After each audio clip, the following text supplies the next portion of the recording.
Welcome to Garden Party, everybody. We're your virtual series produced by the Southern California News Group. We're created to give you tips, tricks, and insights into getting the most joy and productivity out of your gardening experience, and also help you find a community of like-minded green thumbs, or in my case, a wannabe green thumb. I'm Sam Dunn. I'm the senior editor for premium content here at the Southern California News Group. And I have to start by saying thank you to our Reader Rewards subscribers, and really to all of you for supporting our virtual programs. And by the way, if you are a Reader Rewards subscriber attending today, you're automatically entered to win a $100 gift card to Home Depot, so you can get your planting material there. Last month's winner was Mark Andrade. I hope I'm saying your last name correctly, Mark. Congrats to you. I hope you're enjoying your card. And listen, if you're not a subscriber, why aren't you a subscriber? Please support local journalism. Go to scng.com/subscribe to find your local paper and join us as a regular reader. Let me remind you of a few things before we get started. If you have questions, and this is really important, folks, because many of you are going to have questions, use the Q&A feature on the Zoom toolbar on your screen. Questions are going to be addressed at the end of the presentation as much as we possibly can. So please put your questions in the Q&A feature on the Zoom toolbar. Certainly, if you want to make comments, use the chat feature found on your Zoom toolbar as well, but we're going to miss the questions if they're just in the chat. Also, keep in mind, you're going to have slides to refer to as we go, and the session will be videotaped, and a link is going to be sent to you so you can share or just revisit some of your favorite moments, and you're not going to miss a thing. It's also posted at scng.com/virtual events, and that's where you can find all of our past virtual shows, as well as see what's coming up. It's also true you can find us on YouTube, so search for us there. Now, without further ado, I'm really pleased to introduce our longtime gardening columnist, Laura Simpson, with today's presentation. Laura, hello. Hello, how are you doing? I'll get off here. You can get right to it. Thanks so much. Okay, well, let me find the screen share thingamajobber and you can see my pretty pictures. Let's see. There we and share. All right, so everyone can see that now? Yep, we can see it. Okay, good.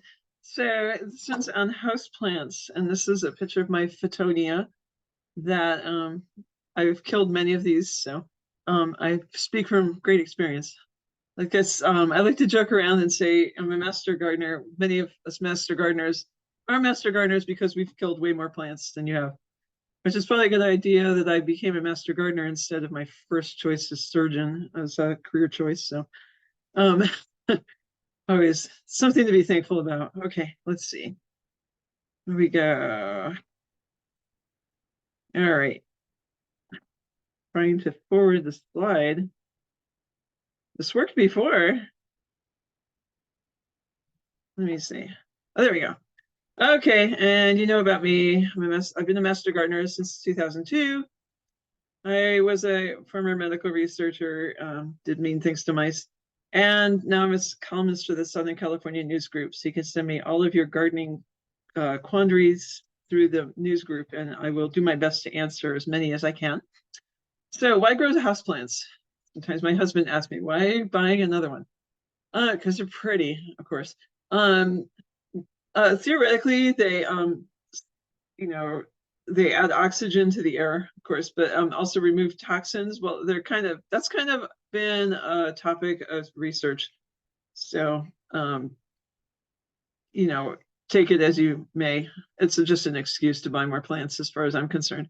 And psychologically healthful. I think it's healthy to be surrounded by living things. So how to get success with houseplants, which is what everyone wants to know. First of all, pick the right one. There's some that you really shouldn't try unless you are a masochist. How to take care of it right when you get it, when you're taking it home from the garden center, how to maintain it, and troubleshooting issues like pest control and things like that. We'll go over all those things. So selecting houseplants. First of all, You need to, if you see something and it looks kind of cool, but you're not sure what it is, Google it before you buy it. How big does it get? There are some that are huge, like a bird of paradise, the giant bird of paradise. Really cool looking houseplant, but they can get quite large. If you don't have a high ceiling, it's probably not a good idea to get that. The fishtail palm, which those were popular a couple of years ago, those also get to be 12 feet tall. If you've got a low ceiling, don't even try. How much light will it need? This is a big issue with most people with houseplants. The main issue is they don't get enough light. If you live in an apartment or something, your plants are probably going to have to go out on the balcony because most apartments are just very dark and it's hard to keep any plant alive.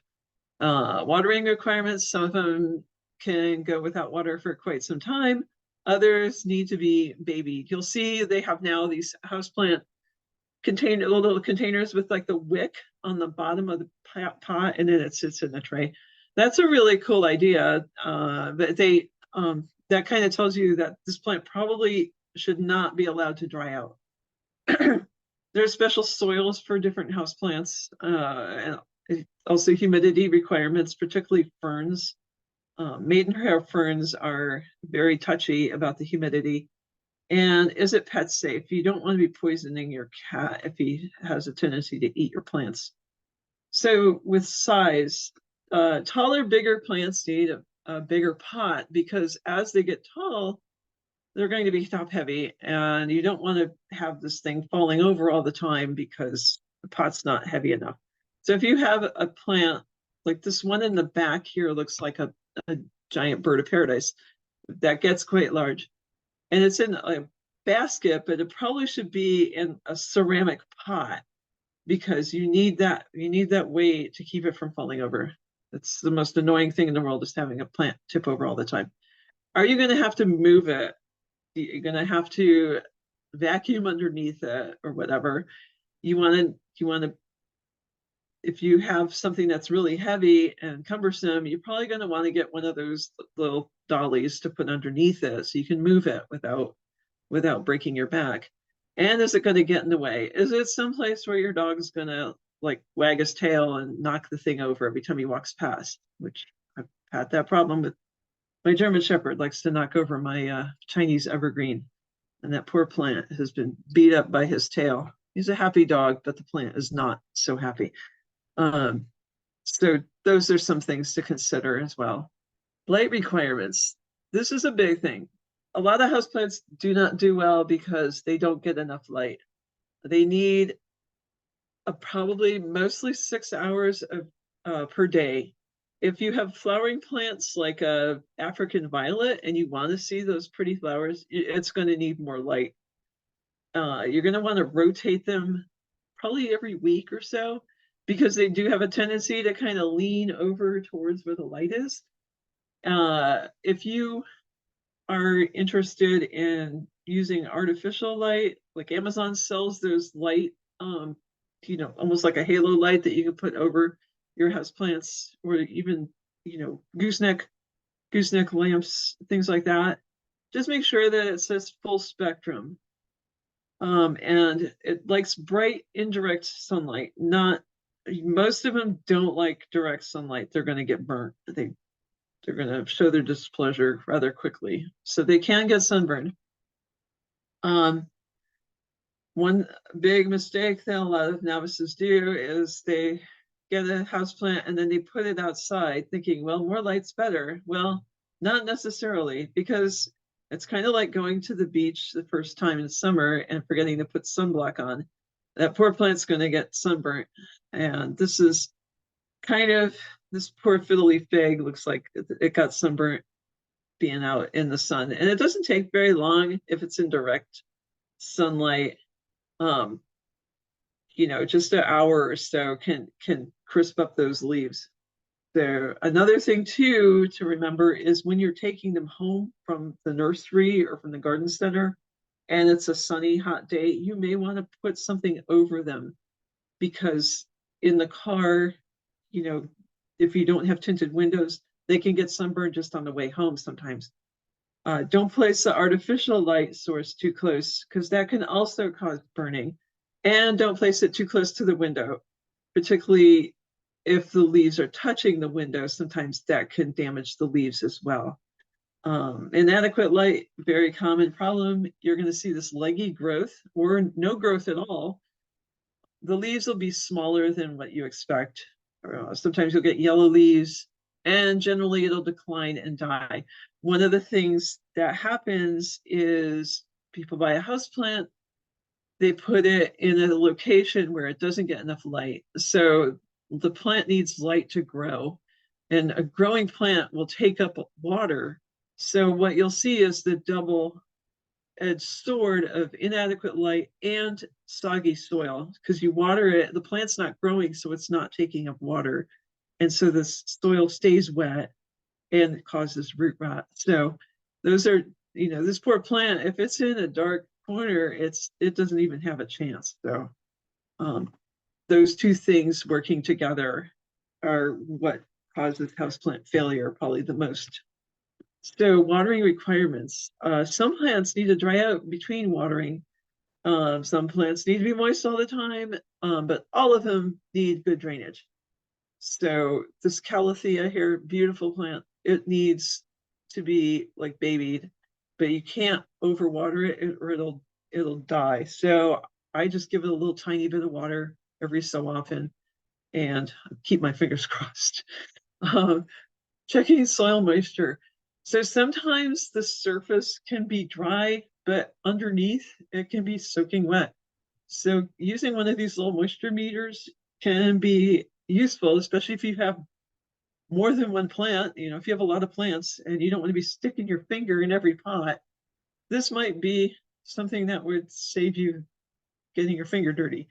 Check the weight of the pot. If the pot is heavy, then it probably does not need more water. The surface moisture level can be deceiving. A lot of these soils that drain, and they'll drain well, but maybe underneath that dry layer on the top, it's actually quite soggy.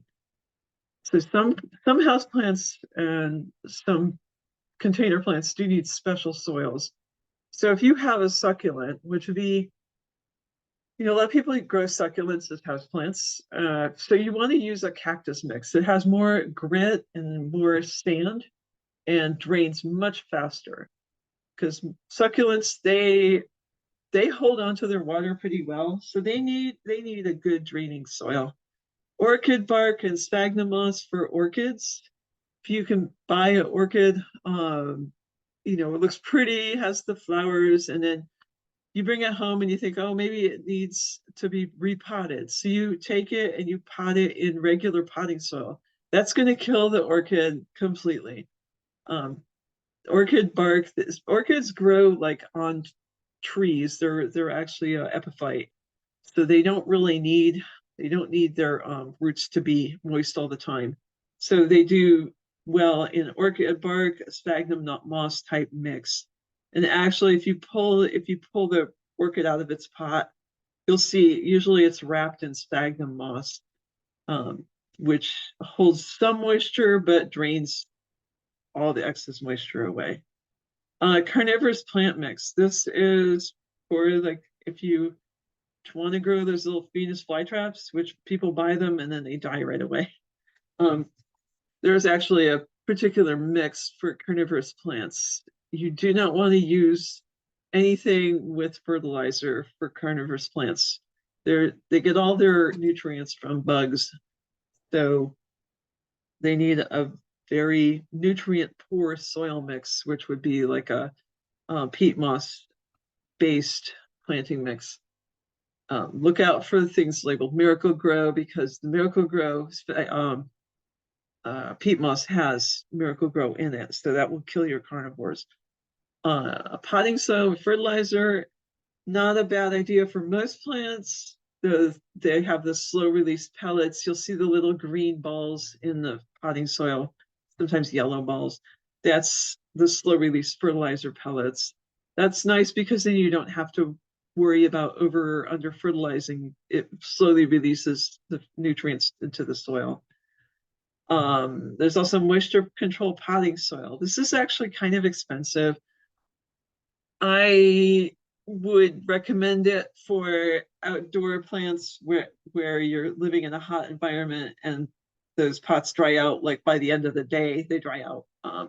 The moisture control might be worth your while, but for the most part, to me, it's not worth the extra money, frankly. Okay, so the cactus succulent mix.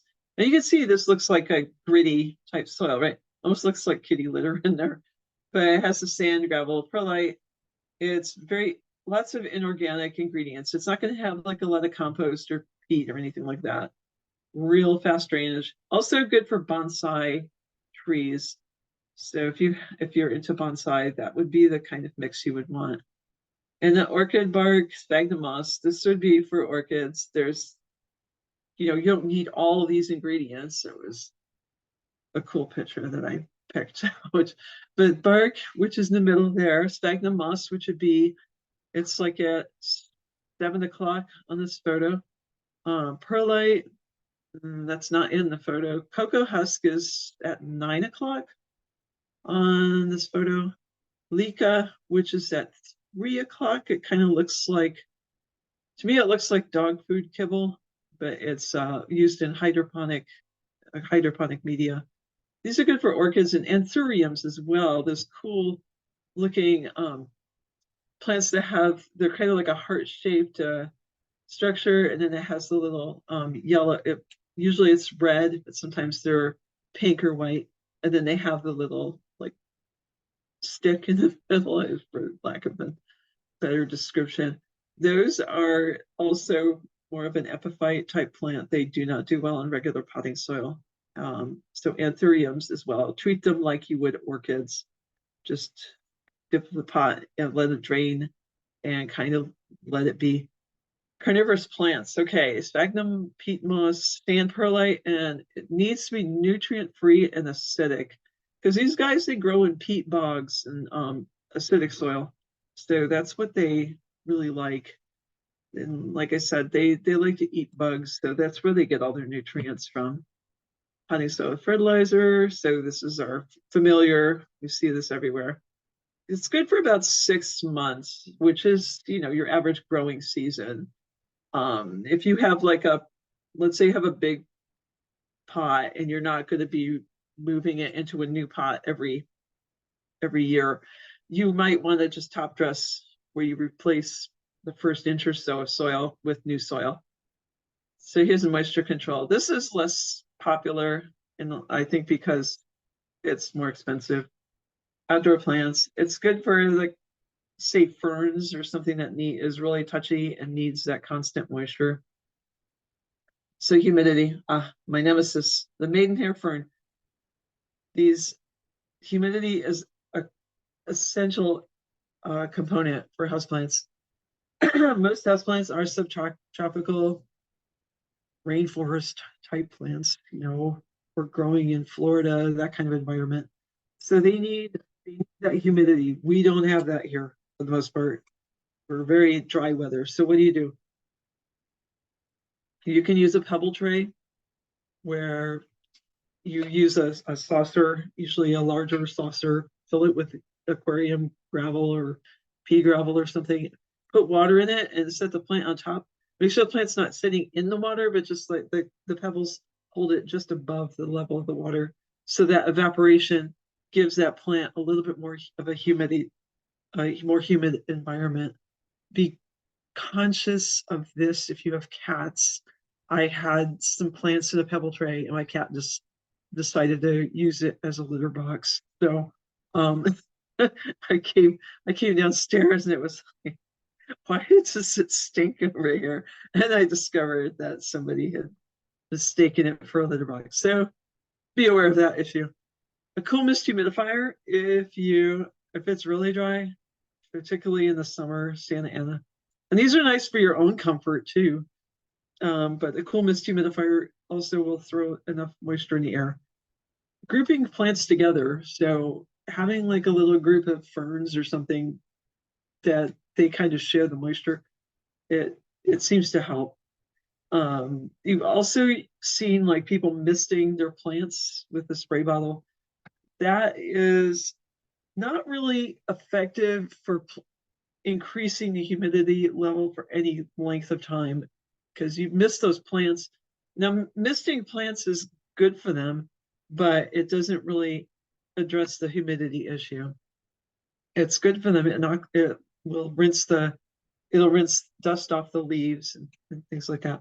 And if you do mist your plants, I recommend using distilled water because that does not leave the chalky residue. We have such hard water here.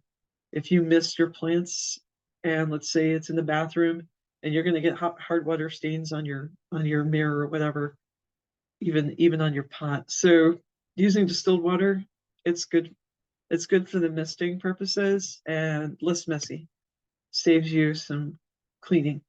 So pet or kids safety. So please know this is not an all-inclusive list. These are just like the most common plants that you see everywhere that can be harmful to your pets. So the most toxic plants to be a sago palm, particularly for dogs, and Easter lilies for cats. For Easter lilies, even the anthers that have the pollen on it, if they rub against that and get that pollen on their fur and lick that off of their fur, it can cause kidney damage for cats. So if you have a cat, don't have lilies around at all because it is extremely toxic to them. Moderately toxic would be the Dracaena Madagascar palms, jade plants. Somewhat toxic, fiddle leaf fig, pothos. But this is just I just picked the most common plants. This website here, the ASPCA website, or there's one for veterinary pharmacists that also have a good website, and they have an awesome list, very, very comprehensive list of all the toxic houseplants. So, or just garden plants too. So you can check those out too. It's just very, very simple. So just Google, toxic plants for pets or something like that, and it'll come up with either the ASPCA website or the American Veterinary Society, American Society for Veterinary Pharmacists. Those all have very good lists and easy to find too. So avoiding problems, of course, I was going to say just don't buy the plants. Okay, but don't bring a problem home when you're looking at these plants. And I can't resist the sad plant rack at home, not Home Depot, but Lowe's. They have that rack where everything's marked way down. I can't resist going over and seeing the sad plants and being tempted to bring some home. A lot of them, they're orchids where the flowers have starting to fall off, or they got dried out, but they're not totally dead yet. But sometimes it's because they've got bugs. So especially with those plants there in the markdown rack, but you can find bugs on plants in the non-markdown plant rack either. So look closely. You don't want to bring a problem home. It's particularly aphids and scale and stuff like that.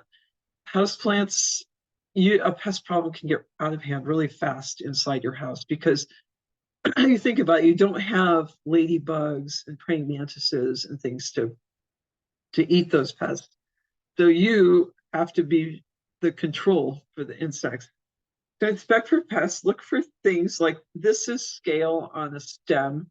They just look like brown bumps, but these are scale insects. They're bad. They'll suck the juice out of your plant. Look for signs of stress like brown, yellow leaves, disease, weird splotchiness on your leaves and stuff like that. And you want to quarantine newcomers. So don't put it in with your beautiful display of houseplants. Keep it off away from the others for like 2 weeks or so, which should be long enough to uncover any kind of pest issues. So maintenance, for indoor plant maintenance, you want to group plants with similar needs. I've talked about having like a fir, if you have ferns, group those guys together, because then that way everyone everyone's probably going to need watering about the same frequency. Everyone likes being misted, that kind of thing. Be aware of winter dormancy.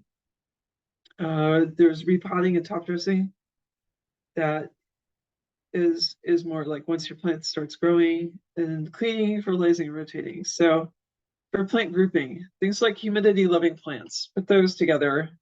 Like if you have a bathroom with a window, that's a good place for them.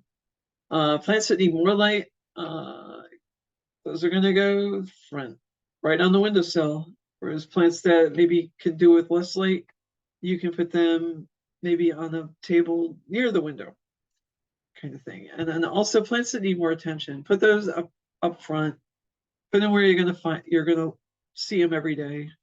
And things like the windowsill above my kitchen sink. That's where everyone who needs extra attention goes. So put those needy plants up front and center. To winter dormancy, excuse me. When some plants go through winter dormancy, others don't. The way to tell when winter dormancy is happening is the top growth is going to stop. It's going to slow down a lot, or it's just flat out going to stop growing. It's going to stop putting out new leaves. It's going to stop doing anything. Usually it happens in the late fall, winter, as the days are getting shorter. When this happens, you want to cut way back on watering, because that plant's not growing. It's not taking up water. So if you water, it's going to sit in that wet pot and get root rot and then die. And, it's never going to come out of dormancy. It's just going to die. Don't fertilize it at this time of year, either late fall, winter. You don't want to fertilize it. And keep an eye open for pests, because they do strike when the plant is in a dormant stage. It's very vulnerable. Of course, if it's losing its leaves for dormancy, then it's easy to see if there's any pests, any scale on those stems. So repotting and top dressing, you want to only repot one size up for most houseplants. This is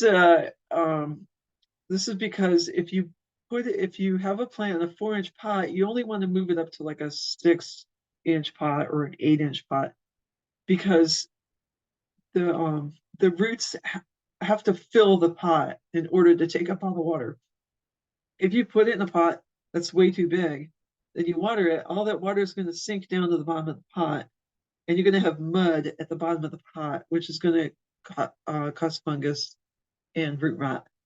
So when you tip it out to repot it, you want to kind of untangle the roots. A lot of times you'll get that spiraling type going on in your pot. So you want to kind of tease those roots out and spread them a little bit, because you're like, go spread your wings, go. So you want to spread them out, so it encourages those roots to fill that pot. A lot of times top growth isn't going to happen until those roots are snug in that pot. So a lot of times you'll see it'll look fine and it doesn't look like it's growing on top, but probably what's happening, if it's healthy, what's happening is those roots are growing underneath the surface of the soil and filling the pot. Once the roots reach the edge of the pot, it seems like the top growth starts happening. For larger pots, you don't want to be doing this every year, right? So yeah, scrape off like the first inch or so and just replace it with fresh potting soil. That usually does the trick. And cleaning, plants like being cleaned for the most part. So washing the dust from the leaves. Dust on the leaves is going to keep light from reaching the leaves, and it's going to keep them from photosynthesizing as effectively. So you want to wash them off. Plus, they just look better. You can use leaf polish, but use it after you've dusted the leaves. I like using distilled water because the water droplets don't show when you're using distilled water.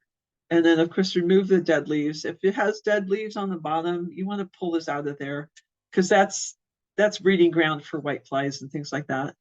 And then you want to prune it when it's needed. If there's any dead branches or things like that, you want to clip those off. Fertilizing.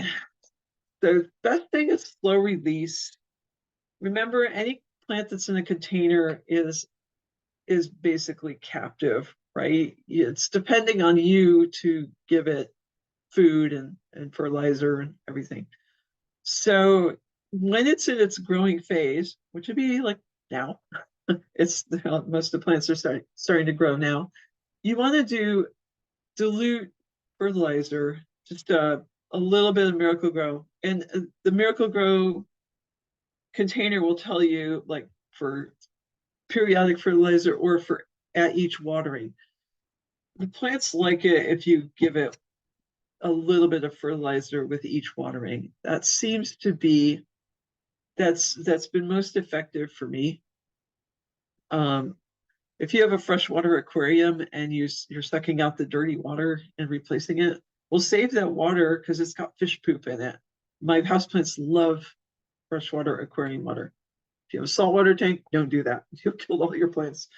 When in doubt, go light with fertilizer because you don't want to burn the roots. You don't want to overwhelm it.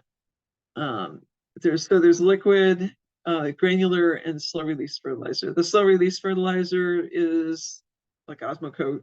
Granular would be there's all sorts of like granular fertilizers where you sprinkle it on the top of the soil and then you water it in. And of course the liquid is the Miracle Grow, which is what you see in that little measuring cup there. Rotating is important. Rotate, at least once a month, just because what happens, like I said, they start leaning. They'll have all their leaves are on one side of the plant, or they'll start leaning over or getting kind of leggy towards the light source, and just do like a quarter turn. You don't have to turn it all. You don't have to spin it. It's just easy to kind of do a quarter turn every time you water it. So troubleshooting, of course, this is a common, usually caused by over or under watering. Most of the time it's overwatering. However, underwatering, if you forgot, that's usually underwatering is easier to remedy than overwatering. So how do you tell? Well, you can pick up the pot. If it's really light, all you need is water. It's wilty. If it's heavy, that's bad. Too much water. So like with this peace lily here, these are such drama queens, right? So this plant could look like it's totally collapsed if you forgot to water it. And then you give it some water, and then 3 hours later, it's all perked up and back to its old self again. It's the super drama. I call it one of the drama queen plants. It is pretty tough though. It tolerates a little bit of neglect and can get by with a little bit less light than a lot of other plants. So if a pot's heavy and you're like, oh shoot, I overwatered, you're gonna want to check for root rot. So one of the giveaways would be if it stinks, that's bad. You've got like a anaerobic bacteria growing in there or fungus or something. But if you think there's hope, then what you want to do is dump the plant out and brush the soil off of the roots and look for root rot. You'll see it's slimy roots that are black and kind of icky.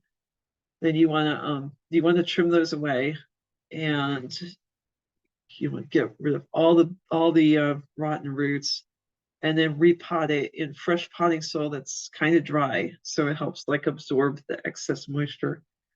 And you may want to trim some of the leaves back too, because when you're removing the roots, then you want to remove some of the top so it's balanced. That will take some of the strain off of this plant, and hopefully it will recover. And if not, well, you gave it a try. So root surgery, this is we call it. Yeah, basically you want to take it out of the soil, rinse it out, and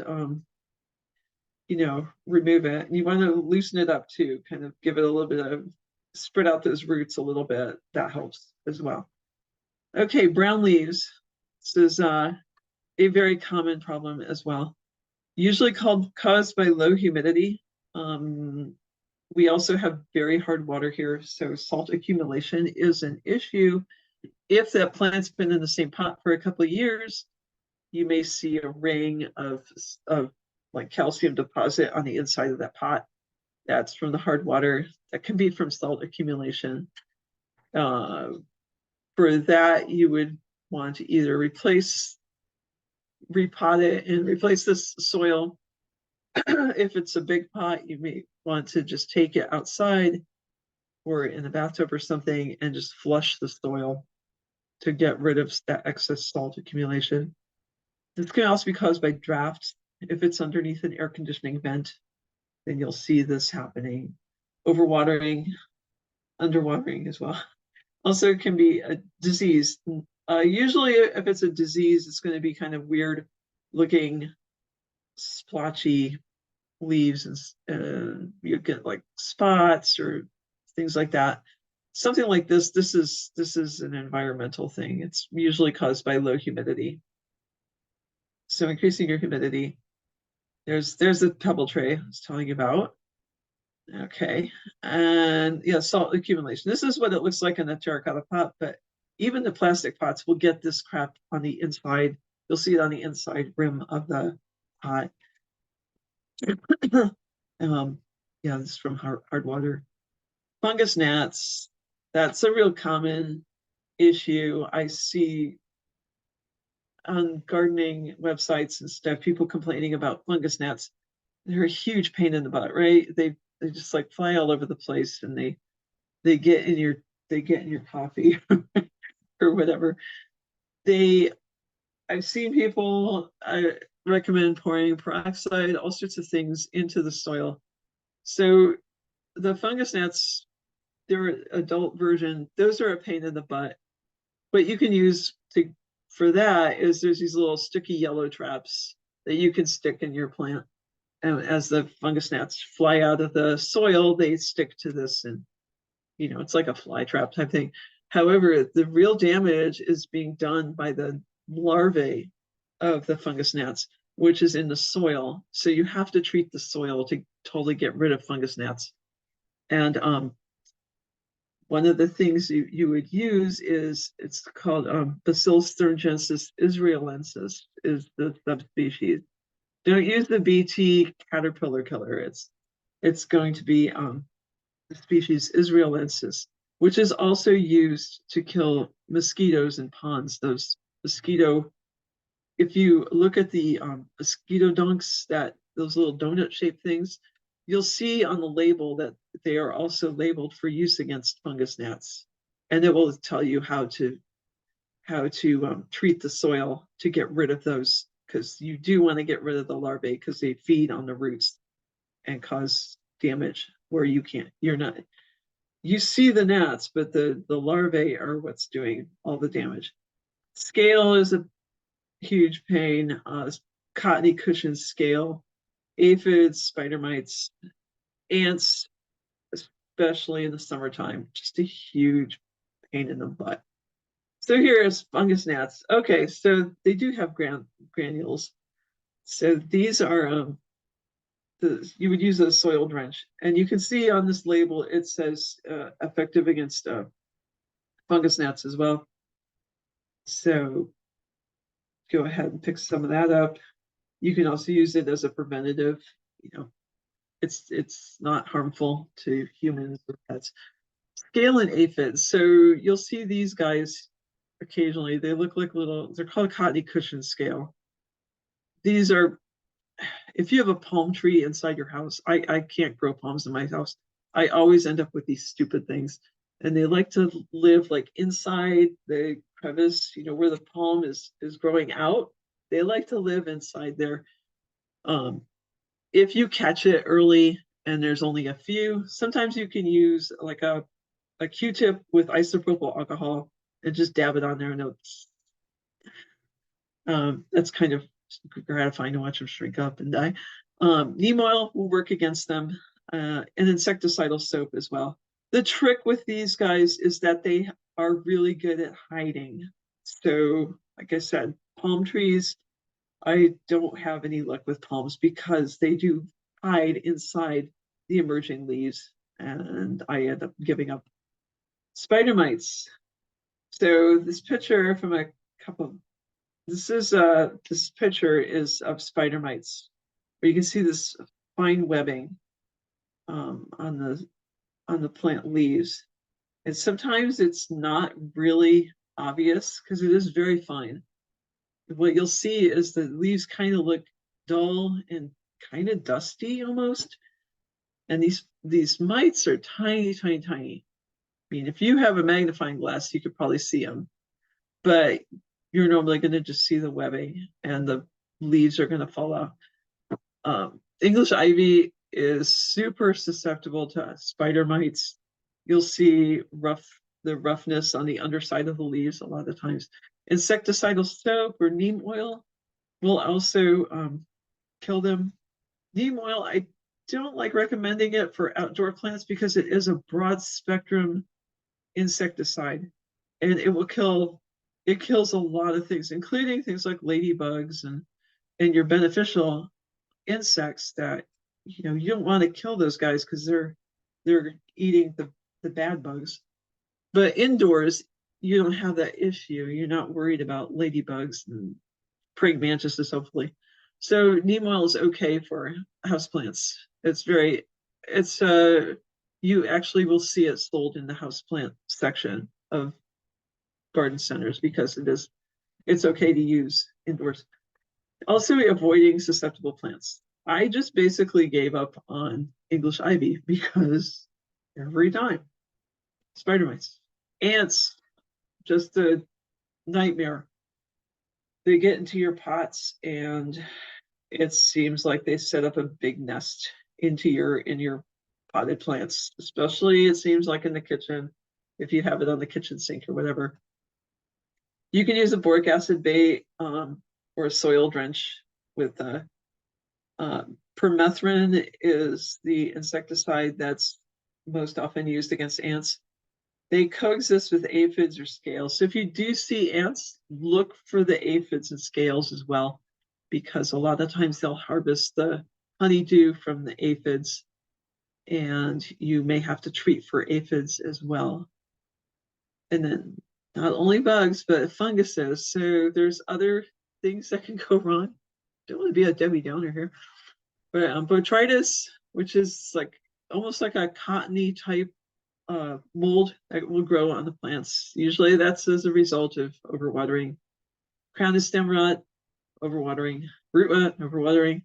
Powdery mildew, that actually will show up with more in a dry environment, which is kind of odd. You would think mildew would be only in a wet environment, but powdery mildew it's got to be different. It likes dry environment. So too much water, poor drainage, or poor air circulation usually are the causes of fungus problems. So easy plants. So if you're just starting out and you want something that's nice and simple to grow, these are some of my favorites. The pothos, all the different kinds of pothos there are now. There's Silver Queen, there's the golden pothos. There's also like a neon pothos, which is like a bright yellow. That's really kind of cool looking. Philodendrons, also very easy to grow. Sansevieria, which is the mother-in-law's tongue. Those really thrive on neglect. They're easy to overwater, so you do want to be careful with those. Make sure that they stay relatively dry. Most succulents are pretty easy to grow. A Chinese evergreen does well in a lower light environment as well. I mean, they need light, but you can grow them in a place where maybe they're not getting quite as much light. And aglaonema as well is nice. Often sold with, they look similar to Chinese evergreen. They have this similar leaf structure and stuff. Those are really cool looking plants. So I think that was the end. Yeah, that was the end. So, well, not quite the end, Laura, because we have a ton of too many questions. So Thank you so much. It was such a great confirmation that it is in fact more complicated than it seems to grow healthy houseplants. So, yeah, yeah, yeah. there's like some really good books. There's more books coming out that are nice encyclopedia. I kind of have my doubts about these apps that you see, the Ah, ads where it says pour Coca-Cola in your houseplant, and then it shows this beautiful lush houseplant. Well, you pour Coca-Cola in your houseplant and it gets absolutely inundated with ants, so you throw the whole thing away and buy a new one. And not so I think good. that's what they did. Well, let me But get to some of the questions. I'm sorry, folks, we are not going to have time for all of the many questions okay. we have, but I want to get to a few. Laura, you talked about humidity, and Lori Bornstein wants to know, what is a good humidity range for houseplants? Do you have any particular tips about the range? Um, you know, I have, when my Alexa tells me what the relative humidity is, and like when it's like 8, that's when you want to put the humidifier out. Um, I would I would say if it's comfortable for you, if it's relatively comfortable for you, it's probably comfortable for your plants. So, Yeah, maybe like 30%. If it gets below that, you probably want to put the good rule of humidifier out. Yeah, that's a good Yeah. rule of thumb. Um, Yeah. I relate to this one by Michael Gammerl. He says, I've not done a good job of rotating my plants, so they have grown lopsided toward the light. What's Okay. the recommendation for straightening them out once you've created the Okay. line? Well, right now it's going to be a growth season, so maybe if you've got like one that's going way out there, you might want to clip that and then just like turn it, you know. And So that clipping, you might, if you're good, you can start a new house plant from the clipping or give bonus, it to somebody who knows how to start them. So or somebody here who's learned how to start them. yeah, there you go.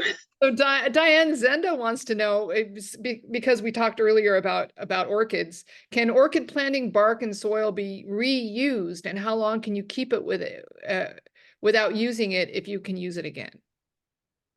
Oh, I've reused it numerous times. The thing is, like, it's kept relatively dry, and Uh-huh. so when I dump out the pot, say to repot it or something, or the plant died, um, I'll reuse the orchid bark. But what I do is I lay it out in the sun and I let it sit in the sun for the afternoon, and that kills a lot of anything that would be in there. And if it's all the way dried out, I can reuse it a couple times. I mean, if you have like, if it's deteriorating, if it's rotting or something, yeah, chuck it. If Just there's check. mold all over it, yeah, chuck it.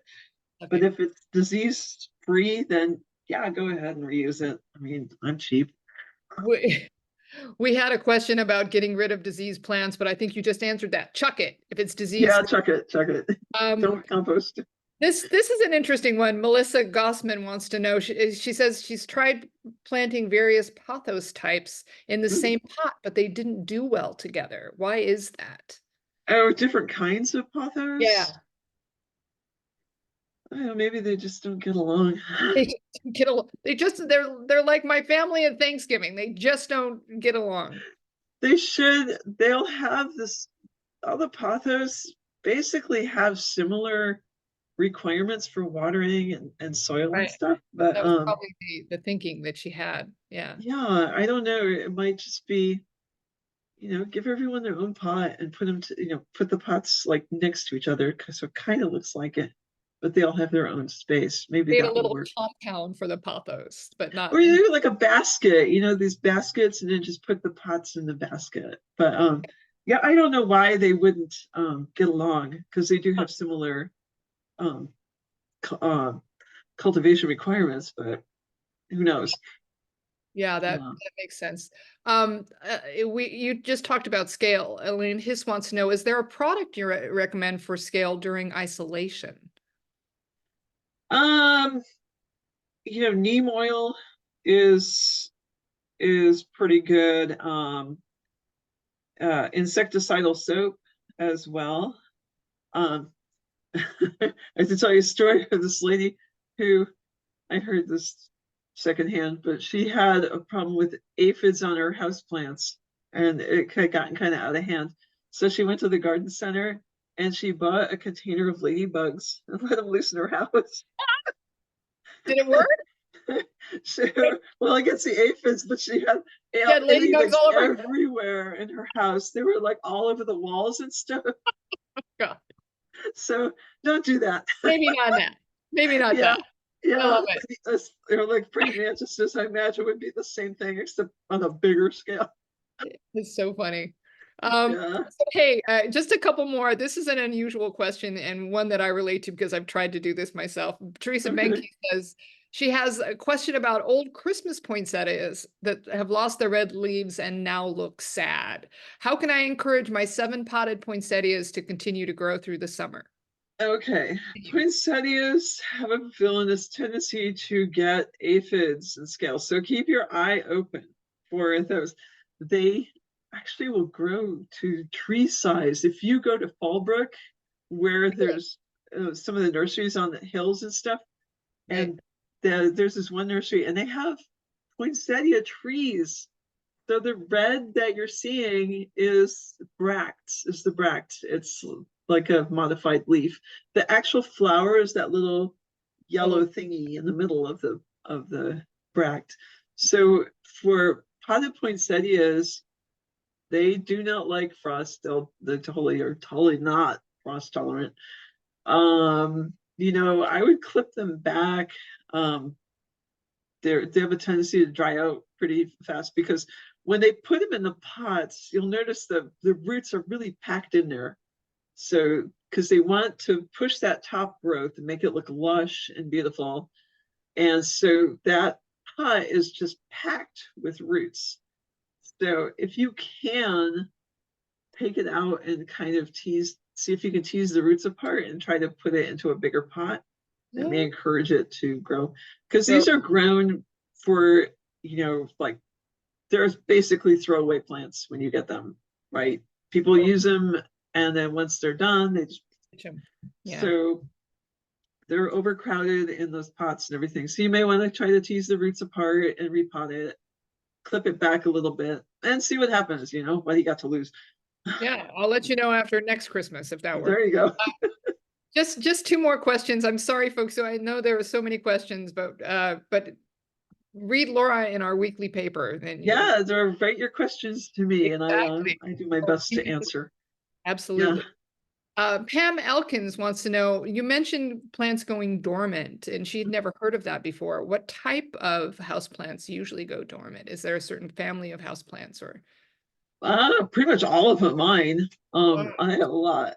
So pretty much all of mine they just basically stop growing. And some of them will kind of, there's some occasionally will lose their leaves, but for pothos, it's just gonna sit there and look pretty, but it's not gonna put out new growth. So you may not even notice that it's dormant, except that it hasn't grown for a month or so.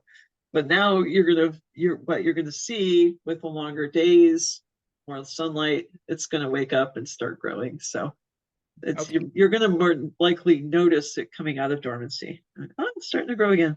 Yay. Fair enough. One final question, because Michael Shanks you did mention moisture meters. He says, I've seen a wide range of moisture meters, especially on Amazon. Is there one type or brand you recommend in particular? Probably want to get the cheapest one. Woman after my own heart. Yeah.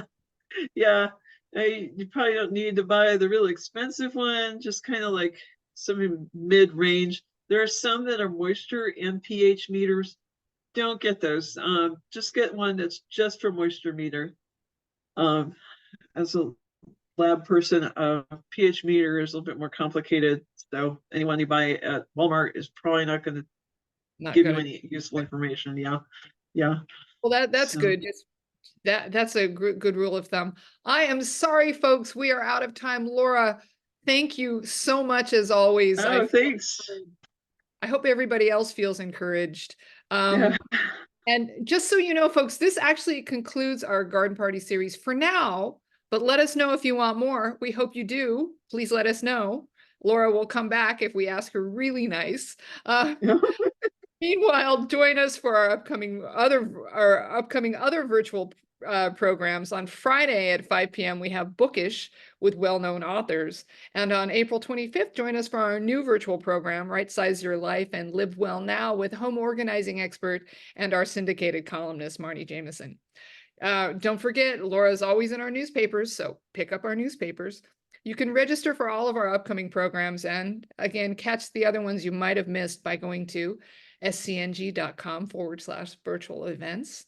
And if you'd like to share your thoughts from today, or you have additional questions, or want to reach out to us for any reason, please email us at events@scng.com.